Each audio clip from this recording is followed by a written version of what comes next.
just say how really thrilled and honored we are to be here.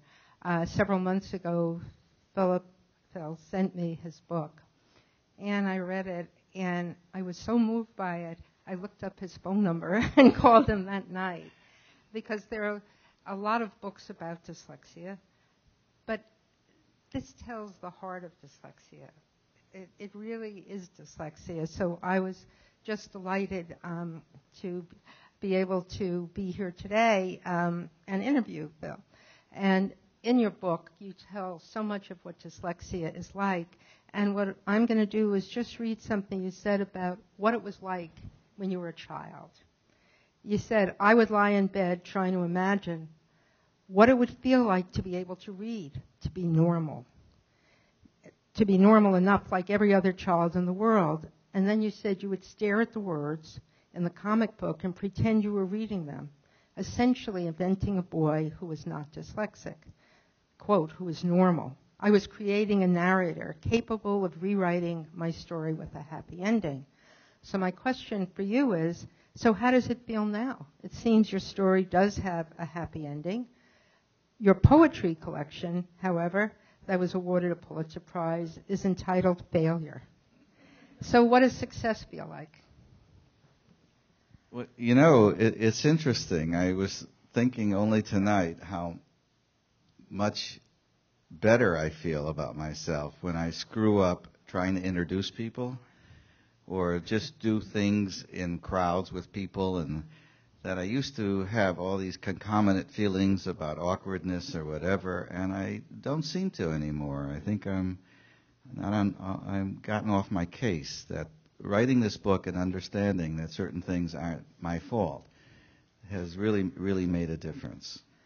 Okay, so there are so many people here tonight, and I bet many of them are worrying about themselves if they're dyslexic or about their dyslexic child, and worrying about if their lives would have a happy ending. What would you say to them? Well, I think I had to say, reduce everything in the book to one sentence, it's that, and I think you make a great case for this, you both make a very great case, is that there's a great advantage in being dyslexic. That unfortunately, given our educational system, certainly the way it was in my day, you grow up having to climb this long hill with a blindfold on. But I probably would not have been a writer. That the method for my writing school comes out of it, out of this. So that one sentence, which is running on right now, would be that I see the advantages of this, and I don't know if I would easily give them up to be normal. Okay. Along the same lines, one of the things I think in most of our minds tonight is, so how do you go from being regarded as the class dummy for whom reading is evasive and anxiety-provoking to being a world-class, award-winning poet? Well, thank you for saying that. True. The kid at the dummy table is always going to be with me. I know that. I can feel that mindset, that certain reservoir of emotion that I dip into. That I've more or less have adjusted to that.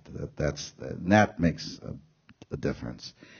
I also have learned to forgive myself all the anxiety that simple things like reading cause. I mean, it's a given, so I just accept it.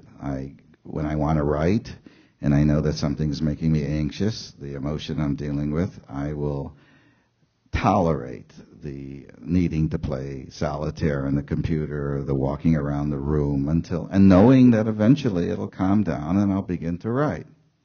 Okay, well, that's a really important thing for you to share with everybody, because as I was reading the book, I found anxiety everywhere, one page after another, so I finally started putting in stickies, and I thought I'd count how many times anxiety was mentioned, but I gave up because it was there so often. I just want to quote some of the things you wrote about, because here you are, this phenomenal poet and writer, and here you say, writing a book about it, meaning dyslexia, also means writing one about my anxiety.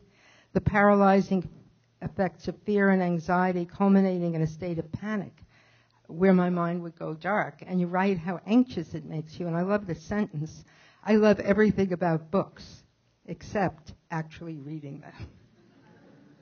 And so, I mean, it seems if you have this much anxiety, one thing I should mention, Phil is not alone. I think to be dyslexic is to be anxious.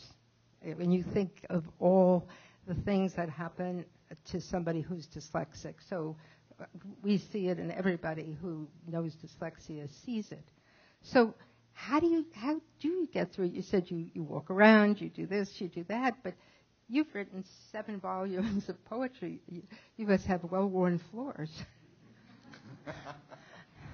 We put in slate, so so I slip a lot. Well, I think once maybe the even a better answer to your question, your previous question about living in a happier ending, is the fact that maybe if I had to name the one benefit that I'm probably most I find most comforting, it's the fact that there's an inborn sense of sympathy for others, and it's helped me as a teacher. I do understand the anxiety that my students suffer, that they go through. And knowing this, it helps me. See, there's the thing you're trying to teach, and then there's all the anxiety that leads up to it, mine and theirs, and it helps me move over it or jump over it. And sympathy is a real necessary faculty in teaching. Phil, it's such a pleasure to be here. Your book is wonderful. Thank you. I'm not very emotional, but it was a very emotional book for me. I wondered what you would tell a dyslexic boy or girl today who's struggling and wishing he or she could be just like everyone else. Do you think it's good to be like everyone else?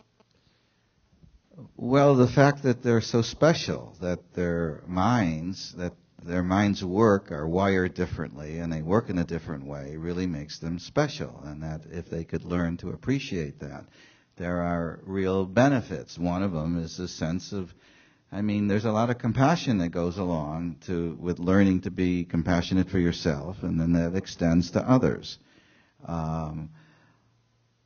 Also, I think I've been asked in interviews to try to explain how it feels to write and how I could write. And I think the one answer that I've come to that makes more sense than the others is that once you overcome the struggle of anxiety to get to the actual act, this is for not me, but everyone with any kind of learning disability or any kind of personal struggle, the thing itself isn't that scary. It's kind of like, there's a 300-pound bully and you get past him, and then there's a 200-pound bully. So the 80-pound bully isn't really that scary anymore. And the 80-pound bully is often the problem or the thing you're taking on. And the writing of poetry, which I know once I can get to it, I could probably figure out at this point. And somehow communicating that to students and to others, whether to young people, could be very helpful. Light goes on. That the anxiety that they're up against isn't their fault. It isn't like they sat down at a table and figured it out and did something to cause it.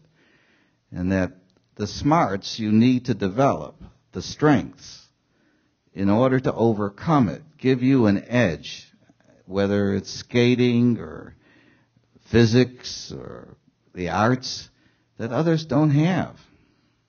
That's a good answer. I want to look at another part of dyslexia that people sometimes don't think of. People think of it as affecting reading and writing, but it also affects speaking. And you write very poignantly about your difficulties with word retrieval. You know what you want to say, but it doesn't come out correctly. And just here you said, I would have come up with an acceptable answer were it not for the anxiety the questions caused me. And of course, you're a poet, so when you talk about it, you do it beautifully. And you talk about how you will mangle metaphors and cliches, or come out with a medley of confused tenses and names, a labyrinth of self-correction and regretful thoughts. So how does that affect you, and how does that affect your writing poetry? Well, one is, I guess, somewhat humorous. Most people try to avoid cliches. It's my ambition in life to try to get them right. And in class, my students always have to fill in the blanks, or they laugh at it, and they're very tolerant. I just can't remember them.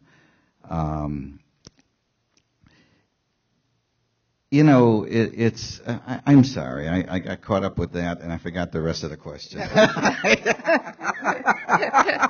Which I guess is okay. You're in the right I can't place. do it in front of all of you. Where can I do it? No, I guess I think you've answered the question. Oh, okay. I remember what I part of my profession, a living, is to give poetry readings, and I live in fear when I give them because it's happened more than once, is if I trip up on a word, I try to write so that I can pronounce most of the words that I use, and every now and then it's necessary to use one that gives me difficulty.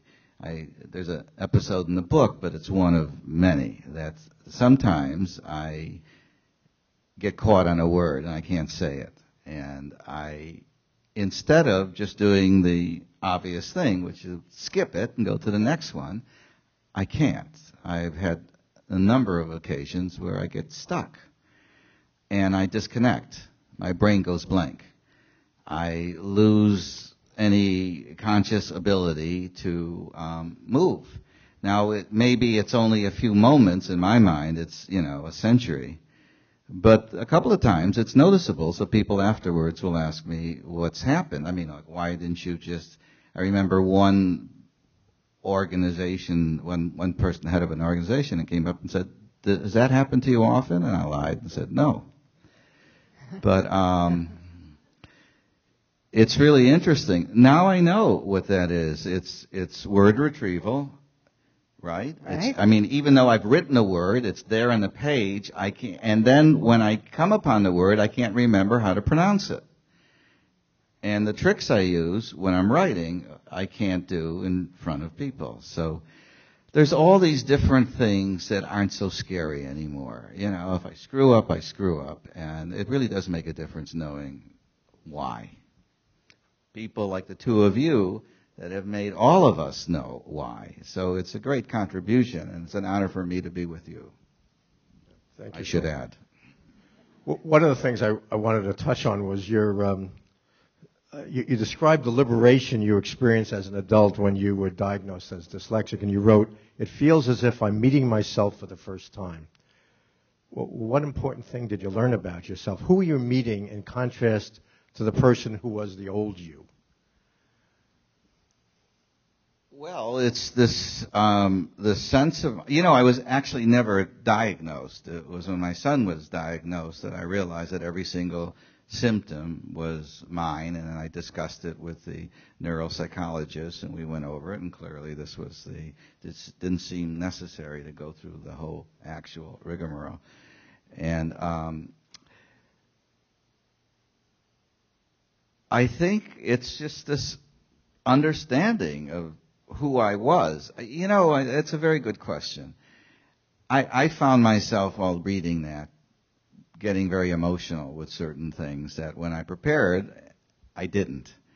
And where does all this emotion come from? And also, I'm a professional reader. I don't let that happen.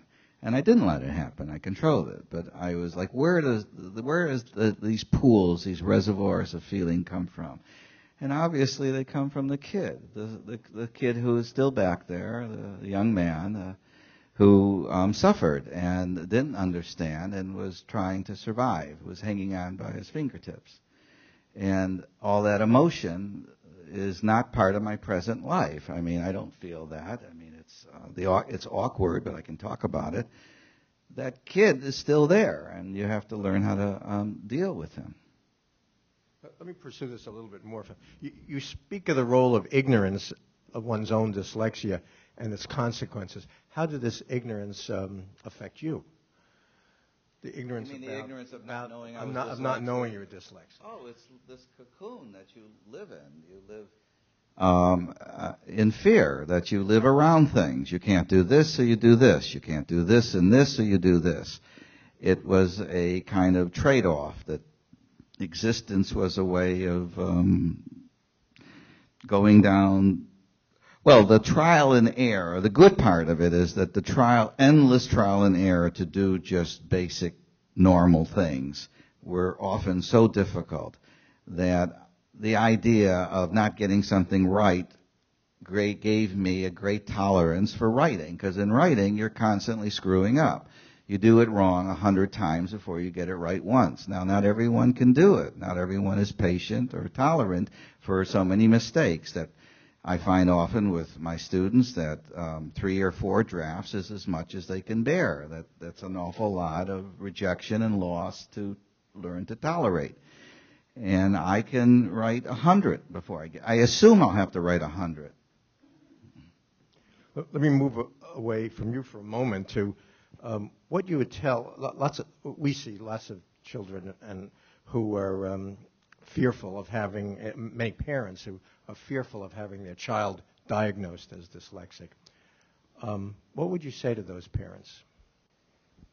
Well, I think it's knowing makes all the difference in the world, and knowing is on the path to self-acceptance and understanding and learning to deal with it.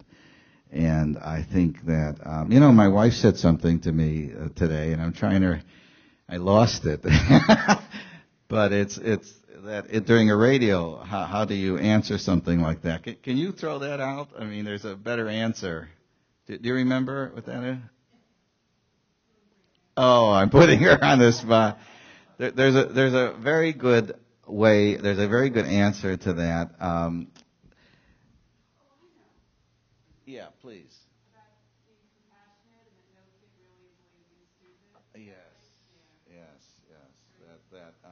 Many of my good answers come from Monica. Because I tried to answer that on a radio show, and yes, I just think if you understand that the kind of discovery and self-acceptance that comes from being tested and learning that goes along with compassion and sympathy, that the kids think they're lazy and stupid and they want to avoid it, and it's the shortest and most comfortable and healthiest path is discovering, I think. Well, one of the statements in your book that I really liked was you said, "I didn't know there was something different about how my brain processed information and language. I believed there was something wrong with me." So, again, how would you reach out to other children growing up who have dyslexia to teach them that there's nothing wrong with them, it's just a glitch in the way their brain processes written and spoken sounds of language? Or that differentness is good. I mean, there's so many aspects in the society of racial inequality, wealth. I mean, there's so many ways that people are made to feel different and therefore inferior, or they feel that themselves. The thing about dyslexia is that you don't even need all those other people making fun of you or putting you down or feeling that you're not in control of yourself, because you supply so much of it yourself. And I think teaching them that they're being different is really not only not a bad thing, but in many ways an advantage and a good thing. Now, easy said and very difficult to do. I understand that. And that's your job. That's what you try to do. And in my case, it took a lifetime. So I'm not a good example. I'm not sure of that. I'm not sure about that. One of the parts of your book that, not surprisingly, touched me was when you wrote about your mother. And, clearly she was there for you all the time through so many things. She arranged she hired somebody to do your work so you could study. That's a good mother. So what do you think she would say if she could see you now? One of the things I say that the same kids that would beat me up or we're suddenly cleaning our windows, I would love that. Well, she was very proud of me.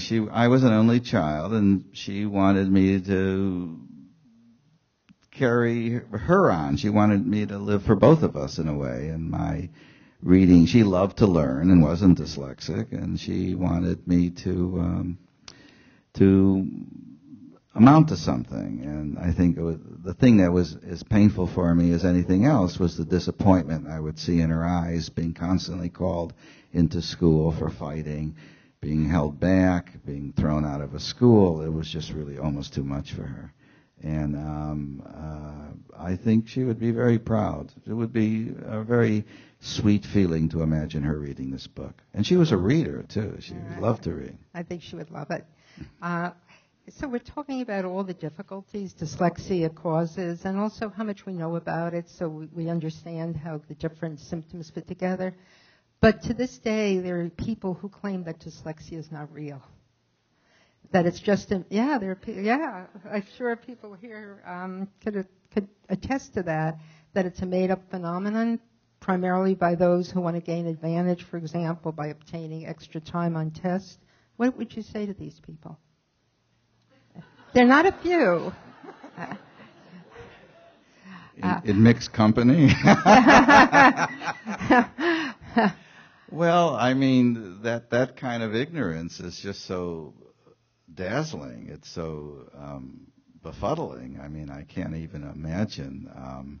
It seems to me so clear-cut that this, I mean, as a parent, you experience how difficult it is to overcome this and the struggle with it. And in my own life, I mean, I can't even begin to imagine why someone would want to simplify and reduce such a complicated neurological phenomena to the one kind of cliche I don't think I would want to master. Okay. I want to talk a little bit about teachers. You mentioned it in your reading, and clearly they play such a critical role in a child's life. And I'm going to just read a quote of yours here. When addressing the rest of the class, our teacher would turn her back on us as if we were unworthy of being addressed. And as you said, it was understood by everyone that we had been given up on.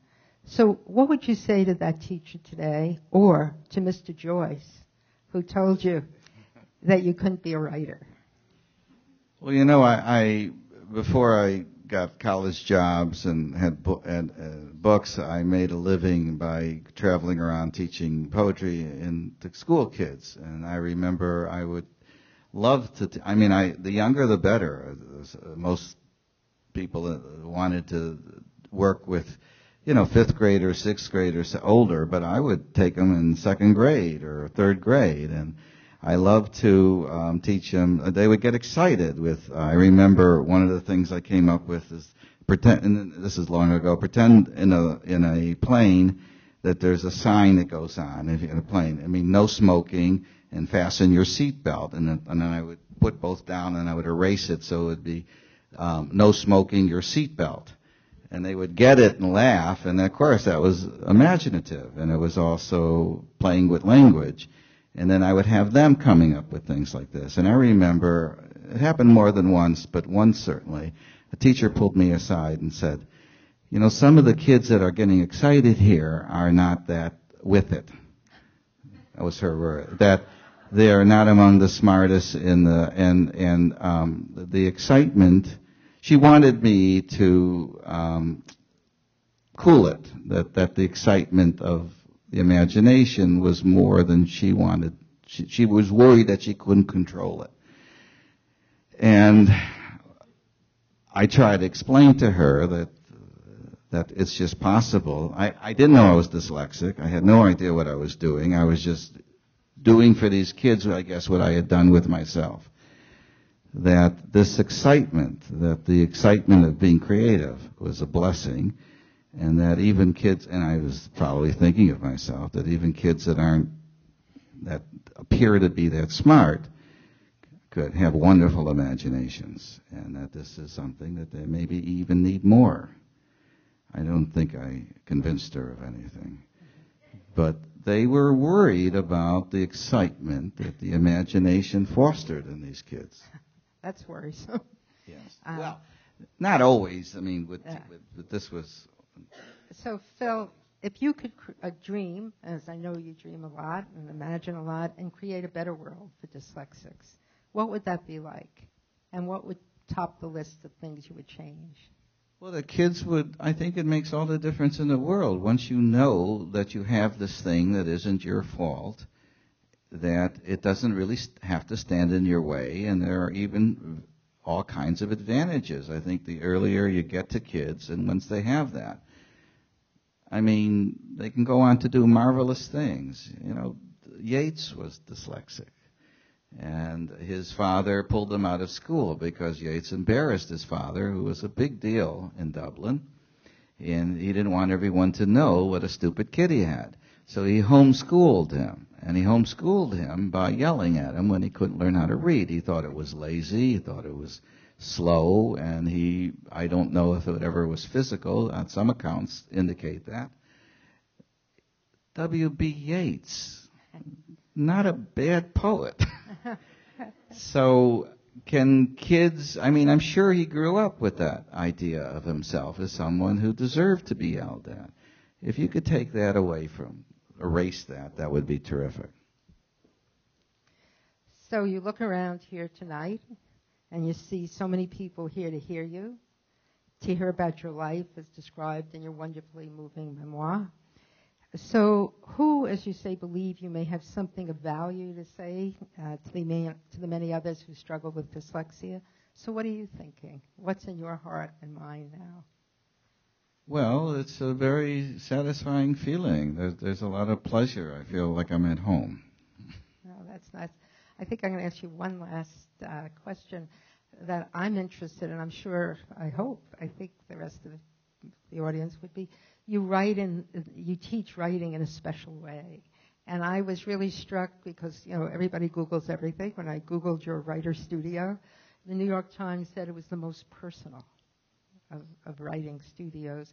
So say a few words about how you teach writing and about your writer studio.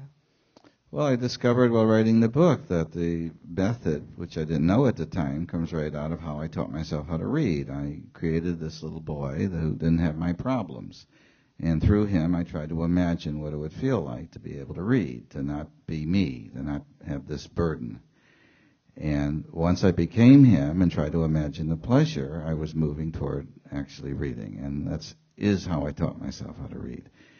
And when I started to teach in college and I was teaching people how to write, I realized that there were all kinds of emotional difficulties and anxieties and whatever, and that to teach persona writing, the same thing. I didn't know I was doing the same thing, but that if they could invent a character who didn't have their own misgivings, who could perhaps tell their story from an angle or a point of view that would add something to that story, it would free them.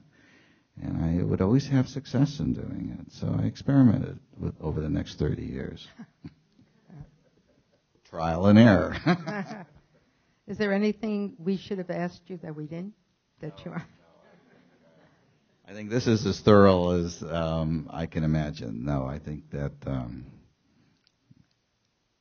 I think Isabel's coming up, so that usually means...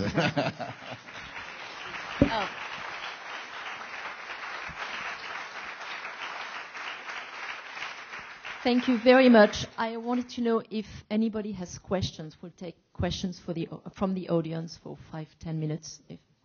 But I'll come with a... You know what? So who needs the microphone?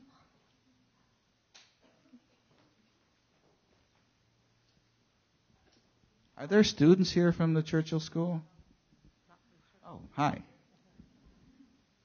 I have two questions. My first one is, when you were talking about dyslexia, you focused more on like writing and reading, which are more like humanities subjects. Did it affect your math at all? Yes, I mean the reference I made to thinking multiplication tables meant many tables. I couldn't. Yes, in my case, I just quit. I mean, because I couldn't even hear what the teacher was saying, and I was already so bad at everything. I never could learn anything, math or anything. I mean, I realized that they were so relieved to get rid of me and asked me to go to the other school because it was right across the board. I would walk out of class whenever I felt like it because I couldn't bear to be in class. I would play hooky from school. So no, it was math. I'm not very good at math. My second question. I know there's only one of you, but. My second question is more for you. You were saying that speaking is, or part of dyslexia is also about speaking, and I was wondering if that affects the rate that like children learn how to speak in general from like when they're babies. I heard the first part of the question, but well, I'm sure it does, because very often you find a history of delayed speech, and also when children are very young, even before they can read, they have trouble learning or appreciating, for example, rhymes. Because if you're dyslexic, you have difficulty, your basic difficulty is getting to the individual sounds of spoken words and being able to pull apart a spoken word. And the first time you really have to do that publicly is when you hear rhymes, you know that cat, hat, and sat are rhymes. But the problems in spoken language are really, can be profound, and it's often the combination of that and the anxiety that feed on one another. So just as Phil was explaining, people have great difficulties often retrieving the word, and where it really hurts people is sometimes they have to take an oral examination, being put on the spot, and I'm seeing a few nods, and saying, tell me this. And what the nice thing is that we really understand it, and I'll just tell you really, really quickly. What we understand now is if you're dyslexic, and what we know in order to say a word, is you get the idea in your head. No problem if you're dyslexic. And you actually, I hate to use jargon, but I'll use it a little, activate the word in your brain. But in order to utter the word, to say it, you have to transform it into the sounds, because that's what programs your lips and tongue to say the word, and that's where dyslexics have a problem. So you can know it and be really smart, but it won't come out of your mouth. And that's too bad, because sometimes we judge people on how glib they are. There was a recent debate, and people were very glib, but I don't know what was coming out of their mouths, what was in their minds. So there are many. I think it's hard. We judge people by how glib they are, and very often, if you're dyslexic, you're not glib. Hi. Apart from learning your disability quite late in life, were there any people other than yourself, because you sound very self-taught, that you can think back on that may have helped you early on in your life, help you deal with what you've dealt with over those 30 years? Well, that's a good question. Boy, I would like to come up with one. My mother. You mean other than a parent, probably, like a teacher. And there was one English teacher at this one high school who kind of was. I envy. I read all the time of writers who always have an English teacher or someone. I mean, when I went to college, I got lucky. I was suddenly a writer, and I was kind of good at it. And I would have professors who would take me under their wings, and I really was lucky. And then I would be adopted by all kinds of writers and people. Is that what you mean? Well, yes. By the time I went to college, I was a writer. And I guess I was a good one, so I got special attention, and that helped me. You know, maybe a better answer to that is around the time I started to paint and draw. For me, my imagination was a great place to escape from all the anxiety and the disapproval of my life. So I had to live in my head anyway. As an only child, I was alone. So art became a way of making myself feel better. My imagination was a place of comfort. And so it led to being an artist and then writing. And that gave me a kind of community. I suddenly a bond with others who wanted to do that. I probably survived because of that. I don't know if I would have otherwise. I think that it's very important for kids who struggle in anything to find a kind of something a direction that they will comfort them. Thank you. Sure.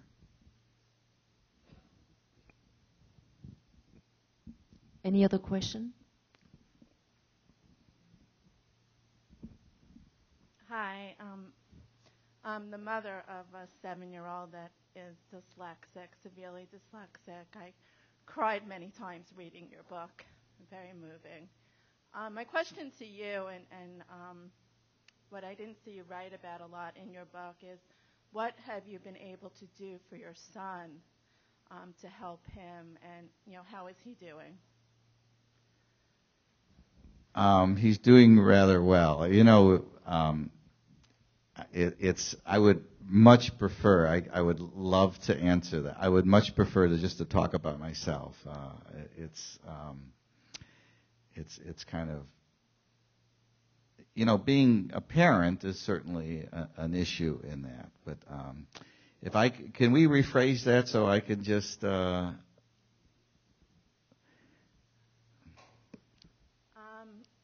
I realized that my son was different when he was a baby from the babble. The babble was different from the other children in the daycare.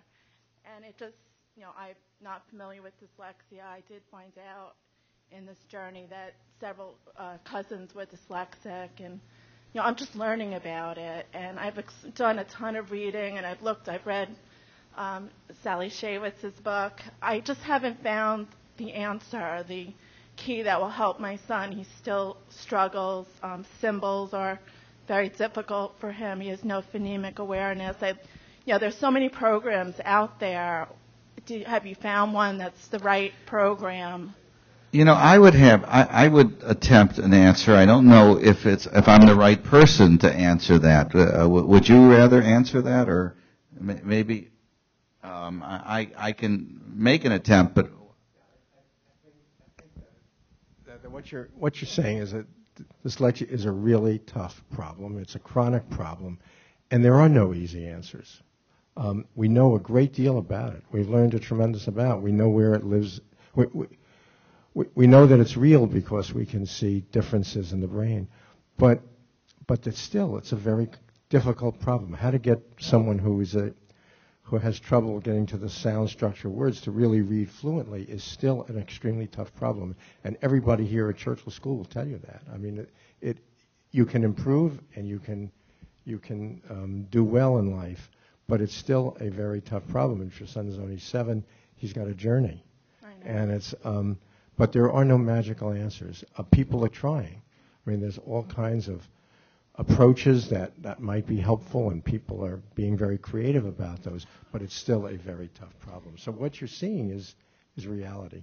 I see the end result of the struggle and how successful you've become. It's very hard to see a child go down that road, and there is very little that you can do to help them. A lot of, what comes out of being dyslexic is that adversity, and that's a struggle. Well, if you can also, if the things we're talking about tonight, if you can understand, you have to overcome your own misgivings. I mean, it's hard to deal with all of that. I mean, it's not only the feelings that the child is dealing with or struggling, but your own feelings about that. If you can see there's qualities here, that there's also something very good that can come out of that. It'll make a large difference. Okay. Thank you. Thank you. What was the turning point for you? You said you taught yourself to read. At what point were you able to get to that? What do you think was the turning point? You mean before I knew I was dyslexic and right. I think before the art. I think that I needed to find both an escape from a reality that wasn't very kind or sympathetic and that was reflecting a me that I didn't like. And then I created a reality that I was more comfortable with, a me that I did like, and that was art.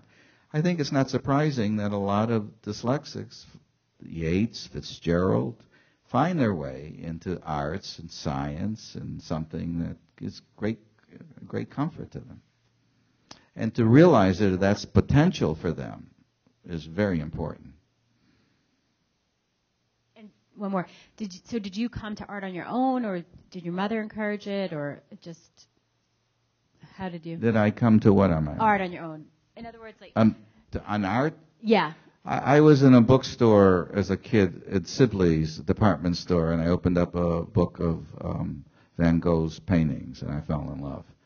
I thought, oh my God, how is this humanly possible? And I wanted it. I liked the feeling, all that emotion. I guess I'm sort of eager to pinpoint the time and place. I don't need that. I don't think. No. The time and place that you were, or the moment when you decided that not only was it okay to be dyslexic, but it was actually quite cool and special. If you could. It keeps happening. It keeps happening. I think that I'm thinking in your young life, if it was like some kind of epiphany or something, that moment you said, wow. I didn't know I was dyslexic, so it never occurred to me that it could be okay to be that way. I just learned to live around it. It was a struggle that I had to learn to live around, and art was a way of living around it. I don't think it ever occurred to me to forgive myself all of this until I understood what it was, and it wasn't my fault. If I ever can, totally. We'll take one last question.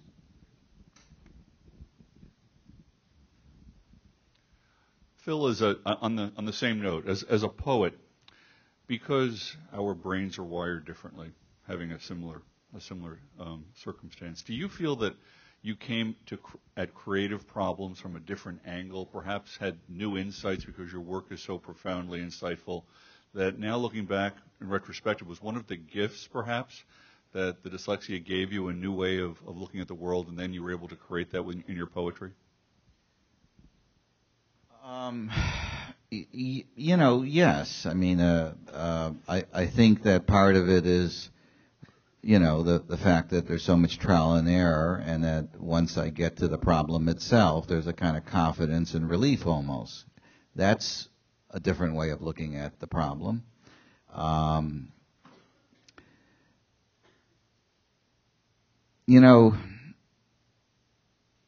think that there's a need in me to exhaust all the possibilities of anything, of problem solving and staying with a poem, and even when it's okay, it's not good enough because I think that maybe there's a different way of looking at things. And sometimes I force myself to a place where I'm seeing something that for me is a new way of looking at it, and maybe that is it for some others too.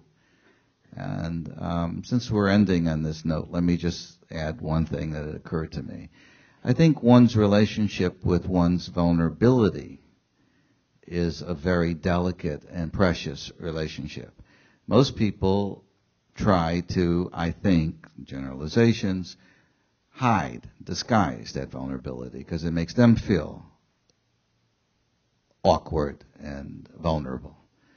And in doing that, you, I think, diminish a great source of power. That the vulnerability is, and certainly when you're dyslexic, you're very, very vulnerable. So I think my dyslexia helped me deal with that too. I don't mind talking about all my awkwardnesses and vulnerabilities. I think once I've accepted them, it's fine. And I think that might add something to my work too. Okay, thank you.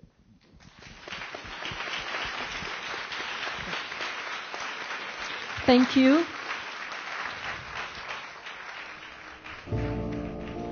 Thank you